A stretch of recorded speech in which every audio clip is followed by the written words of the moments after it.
Good morning, everyone. I have gotten a couple of questions on the user-centric interface assignment, and so I wanted to just go over that a little bit with all of you this morning. And then I also wanted to touch on the final project as well. So I hope I don't drag this out too long. I'll try to keep it short. So first of all, the user-centric interface assignment. Um, I'm not going to go over the introduction, but probably one of the most important things is for you to read this diabetic patient case. That's at the end. Read that first, okay? So read the introduction to the assignment, read the case, and then come back up. Your deliverables for this assignment are a summary of the health information that would be beneficial for the patient. In this case, we're just giving the patient, we're using initials AB. And so what would be the most beneficial information for the patient to track, okay, in order to stay on top of their condition? And in this case, the condition is diabetes. Um, I believe the patient has type 2 diabetes. So also you may want to consider researching diabetes and the information that would be most useful to the patient with this condition. Okay, so that's the first thing. Familiarize yourself with the patient and the condition, okay? Then I, maybe I have these backwards, but start thinking the number two and number three, start thinking about that information and what information you might want to collect in terms of a patient portal. And I sometimes think that the word user-centric interface messes up with students, messes with your mind maybe, makes it seem like a more complicated assignment than it is, but essentially you're kind of designing an app and giving me a visual of what that app might look like, okay? So if you were to create an app for patients with diabetes, what would be the most important information that you would want to track or stay on top of? What information would you want to monitor to best manage a condition like diabetes? Okay, so you're going to be basically developing a little snapshot of what this app might look like. Um, I do not want you to go out and take a screenshot of an actual app. I want you to really think about this and think about the things that would be the best for this patient, okay? And I want you can use Word, you can use Excel, you can use um, PowerPoint, whatever tool you might want to use to just give me this visual. And I'm going to show you some examples in a second, okay? So that it doesn't seem maybe so overwhelming, all right? So what you're going to do is you're going to provide a written description of your proposed solution. So just an overview of it, a little, summary of what it's going to do, a description of how the solution would operate in practice while incorporating what you have learned about usability. So think back to your previous assignment on usability. What are some of those things? Look at the HIMSS guide, right? And think about those and how your solution would incorporate those. And then an explanation of the data that would be collected and or presented to users of this proposed solution. Then I want you to develop a visual image of the solution. Like I said, you can use MS Word to develop. This is really just a snapshot or an example of what the end user would see if they had this solution. Okay, so I'm going to share a different screen here and give you two examples. Okay, all right.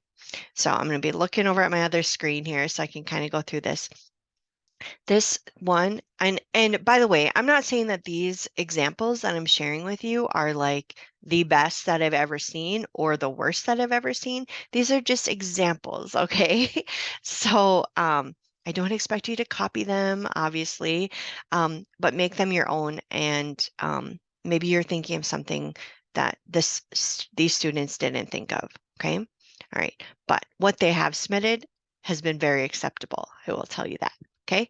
All right. So this first one, this student simply used a Word doc, and this is perfectly fine. They just created some boxes. This is like what the patient would maybe envision looking at on their tablet or their smartphone and those kinds of things. So they just laid it out, right? What they felt was the most important information for the patient data that the patient the most important information or data that the portal or the app should collect, and what might be the most important for the patient to monitor. So what might be the best thing for that patient to see the first time they pull up that app, okay, or look at it for the day.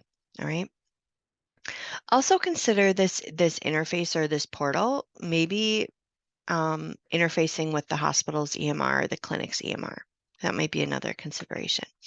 Okay, so this is the first example. Okay, the second example, let me see if I can find it, is this one. This is the second example. Okay, again, this is just MS Word. Um, actually, they might have done this in PowerPoint and just did a screenshot and copied it into their document. So you can do that. You can incorporate it right into your assignment, like with these other deliverables, or you could definitely submit it as a separate attachment in your submission. Okay. All right. So I'm going to stop sharing that. I'm going to go back to the assignment instructions. There we go. All right. So after you've done that visual image of the solution, then I want you to take a little bit of more time and consider how a solution like this could help address these elements. So there's the triple aim, which is cost, quality, and access to healthcare.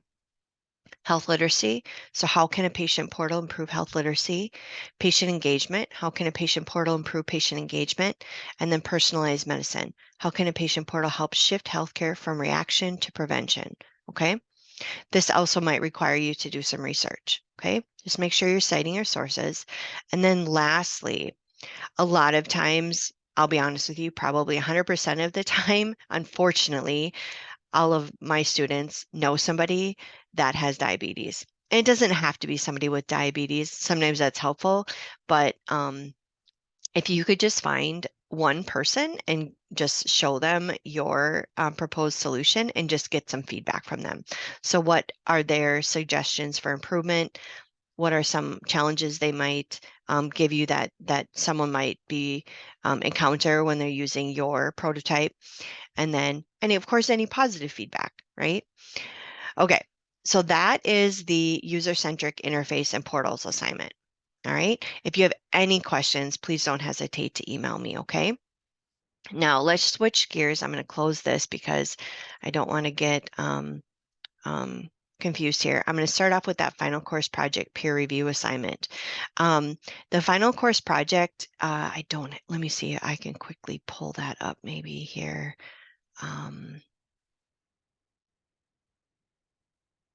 So the final course project has, I think, how many sections here? Give me 1 second. I think there was 6 or 7. Give me my computer a sec. Yeah, six sections, okay? Now, you're going to find that each of these sections is something that you've already done in this class. So this is a way for you to demonstrate your ability to complete these items, do these things, apply what you've learned, okay?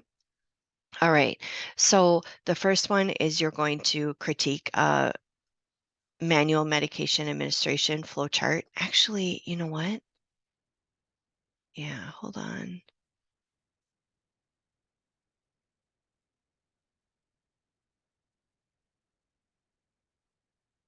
Yeah, sorry. I'm sorry. I was thinking of something else here. Okay, so the first thing is you're going to critique the current manual medication administration flowchart. Then you're going to identify opportunities for improvement. Make sure you are reading these instructions carefully. Like, for example, identify a minimum of 3 opportunities and explain why it is an opportunity. Explain how barcode medication administration application can help resolve this opportunity for improvement. Okay, and here's a list of those areas of opportunity that you could refer to. Stakeholder engagement. Again, I want every single one of these bullets addressed, okay? This may require you as well to do some research. Please apply what Margaret A. shares in her book about engagement and stakeholder engagement, okay? Then benefit realization project goal statements. Here's where you're going to develop a SMART goal, Okay.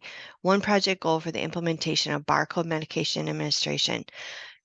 Hint here, take a look back at your previous SMART goal feedback that I provided to you. You had to create a SMART goal related to this element, okay?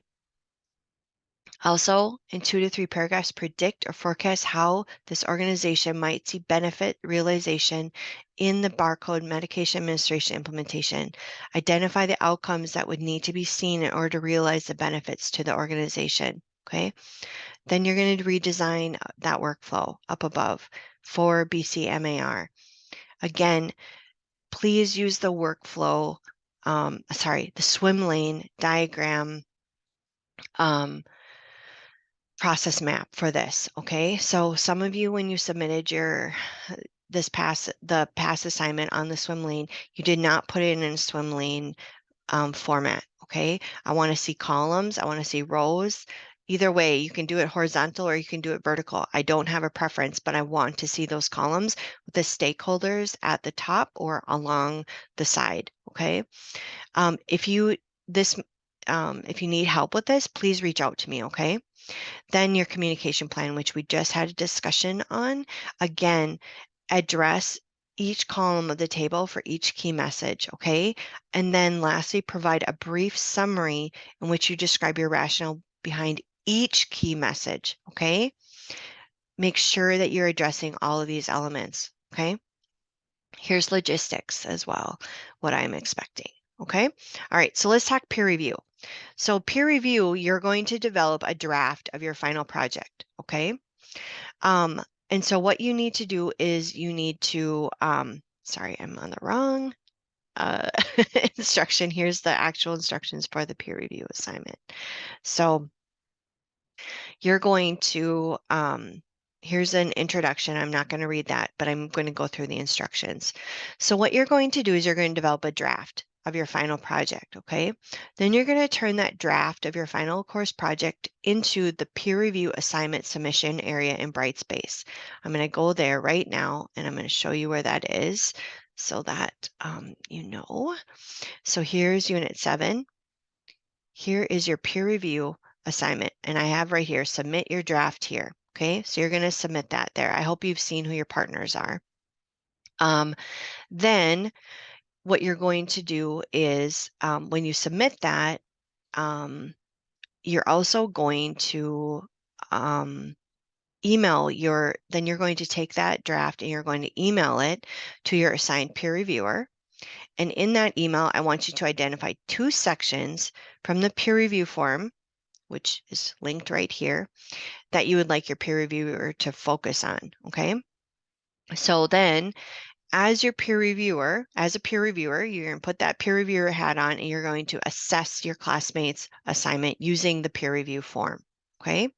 So you need to complete the peer review form, focusing on those 2 areas that your team member or your partner wanted you to look at, okay? Give specific feedback on those 2 sections. And then I want all of you as peer reviewers to review the paper for the logistics. So review grammar, review spelling, review APA errors, okay, and comments. Now, then, once you're done with that, oh, by the way, you can use MS Word markup, or if they use Google, you can sure use comments and all of those kinds of things. But if you do use Google, make sure that you, of course, give your classmate permission to edit, okay? Okay, so then once you've done all that as a peer reviewer, you're going to email the peer review form and the marked up Word document to your classmate, and you're going to copy me, your instructor, on that, okay? So I want to see a copy of the peer review form and the marked up Word document, okay? This will let me know that you've completed the peer review and that you've shared your feedback with your partner, okay? So, and then it's at that point that I'm going to give you the points associated with that peer review assignment, okay? I hope that makes sense. I hope it's not too complicated. But I feel that the peer review assignment has really helped students in the past. I'll be honest, it's really improved, greatly improved the assignments that have been turned in. One, it helps you to kind of see what your classmate has done, the path that they've taken. in terms of completing the final assignment. Helps you think of things that maybe you hadn't thought of, and then vice versa, right? So I hope you find it helpful, and I think it will help you to get a better grade in the end on your final course project. Okay, so that's all I have for you today. I apologize if this got a little longer, but I really do hope that you found this video helpful. So have a great rest of your week, everyone, and let me know, of course, if you have any questions, okay? Thanks. Bye.